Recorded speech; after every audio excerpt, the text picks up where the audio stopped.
Let's begin in Cleveland. Jason Tatum and the Celtics took the first matchup 2 weeks ago, and Donovan Mitchell and the Cavs looking for revenge. The Cavs trailed by 12 to start the fourth, and Tim, you were in the building last night to see Donovan Mitchell go off in the fourth. Yeah, Donovan Mitchell saw Jason Tatum get going in the third quarter, said, I've got to catch up with him, took over in the fourth, led his team to a win. He was 4 for 4 from 3 in the fourth quarter, under 4 to play.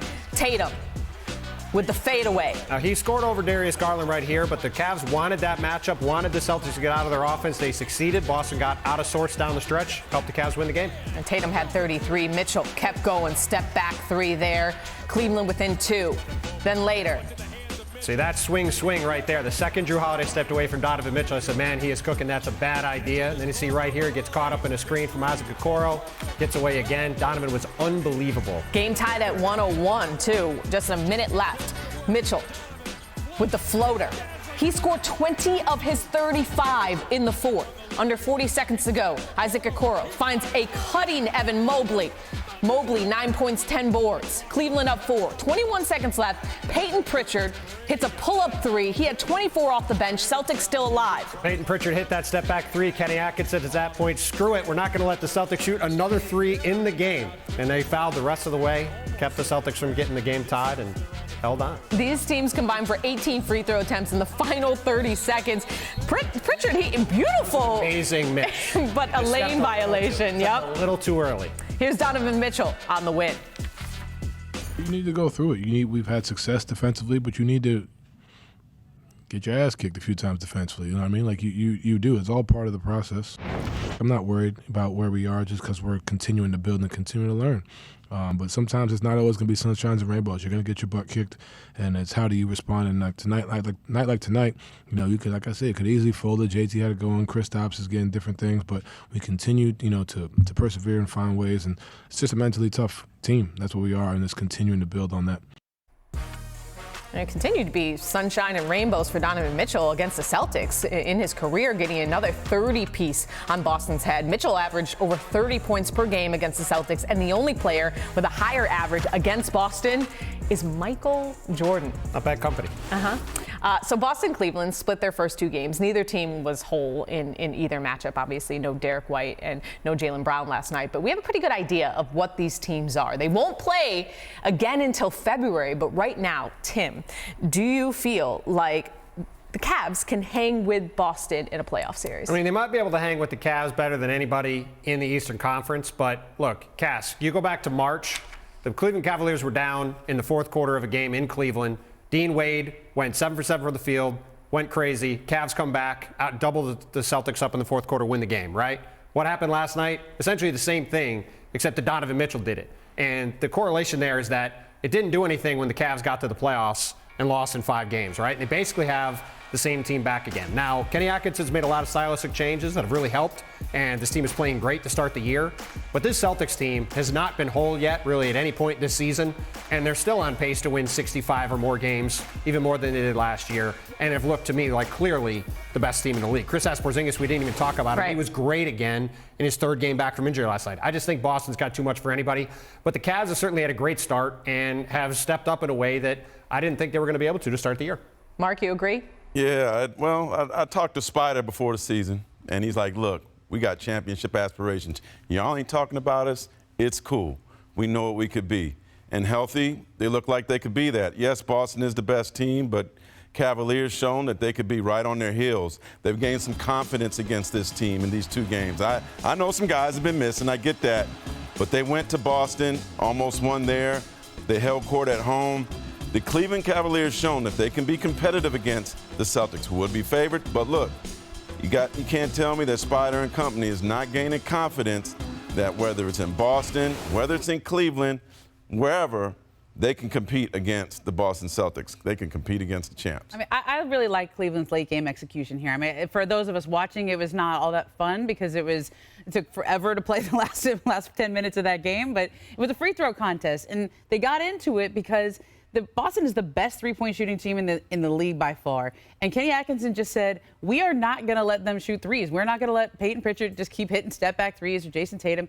And they fouled. And most teams can't do that every single time. They'll mess one up. Somebody will get a three. They'll foul on a three-point shot. But Cleveland executed down the stretch, and then they won the free throw shooting contest. And I think that's important going forward between these two teams who are destined. They're not going to face each other until February, but I think they're the top two teams in the East. Well, to Mark's point about confidence, being around this team after both of these games, even the one they lost, they came away from these games feeling much more confident about their ability to go toe-to-toe with Boston. And whether they actually can or not, I think the important thing is to what Mark said. They believe that they have a better chance against them now than they did 3 weeks ago. That's why these two games matter for Cleveland. Let's get to the other 1 versus 2 matchup. Shai Gilgeous-Alexander and the Thunder visiting the Rockets and a red-hot Fred VanVleet. And the Rockets continue to be such a surprise this season. Let's pick it up. 3 minutes left to go in the game. Rockets down 3. Fred VanVleet, like I said, on fire. Saw Fred VanVleet last week in Philly when they beat the Sixers. He really is excited about this young Rockets team. That was before this game last night. And Shai gets his own miss in on the tip-in. Thunder back up 2 minutes and a half to play. Shot clock winding down. Look at this rainbow 32-footer from VanVleet. Boston. That was way outside. He finished with 38, his second most since joining Houston. And in here, Cason Wallace hits the 3 off of the Isaiah Hartenstein offensive rebound. Hartenstein with a triple-double in this one. Hartenstein has been a huge addition since coming back. Obviously replacing Chet Holmgren and replacing that size, but also his passing has been huge, as you saw in that play. How about this Canada on Canada crime? Team Canada action. It was funny because you could see them smiling at each other after this. These guys love playing against each other. Obviously competed with Team Canada last couple of years. It was fun to see them go at it there. So after the jump ball, how about Alperen Sengun on the ground, gets it to Brooks. Dylan Brooks is never afraid to shoot it. We know that. And then Gilgeous-Alexander misses the mid-range. Shai finished with 32, but the Rockets were in control down the stretch. After some free throws, Rockets up 3. Final chance for the Thunder. Jalen Williams misses the 3. Rockets win a wild one. Here's VanVleet on the game and when he knew it was going to be a big night for him. First shot. When I woke up this morning, first shot, but also anytime I get to the line 10 plus times, it's probably going to be a good night for me. The young guys are embodying how to win games each and every day, and they're buying in. And as you can see, when we all bought in, we're able to find and win games, even if we're not shooting good. We play in tandem with each other, and we all are dogs. We play hard. Look, the Rockets have been cleared for liftoff this season, are only half game back of the first place in the West. And Ime Udoka has these guys playing. H-Town is led by a stifling defense and rebounding to start the season, which has Houston off to their best start since 2017. And if you weren't taking the Rockets seriously, last night was a wake-up call to the league. Mark, what is the biggest reason Houston is winning? I didn't take them serious either, so I apologize, all of Houston and Shanae Agumake. Look, right. This team, we should have just shown defensive highlights. That's what they do. That's who they are. They have 3 players in the top 10 in defensive rating, led by Sengun, who's number 1. You got 2 guys in the backcourt, and VanVleet and Brooks, who are great defenders. But look at the length. Look at how they guard the rim. Look at how they switch. Like, there's just so much athleticism and young talent and young legs. This team, man, they're like that pesky kids from Scooby-Doo. They're just going to keep coming at y'all and surprise you. And, hey, man, let's see if they could get to Vegas for the NBA Cup Final Four. We got a Spider-Man reference and a Scooby-Doo. Let's go. Who's under the mask then? Saturday cartoons.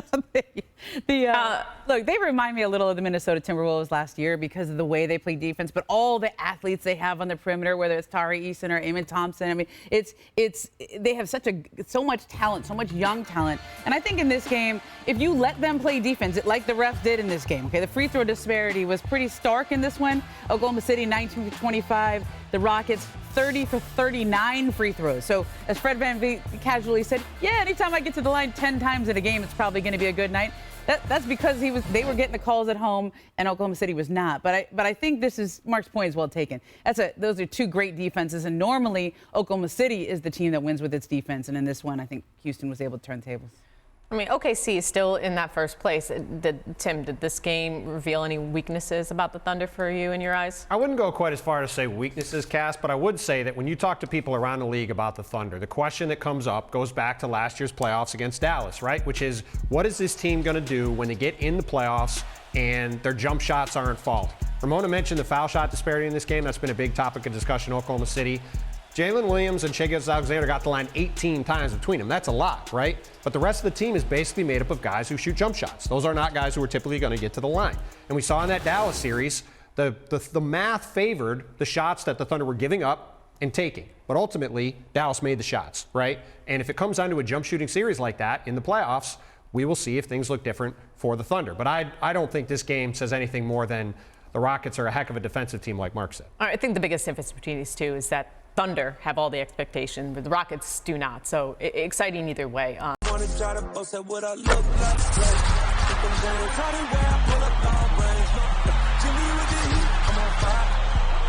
NBA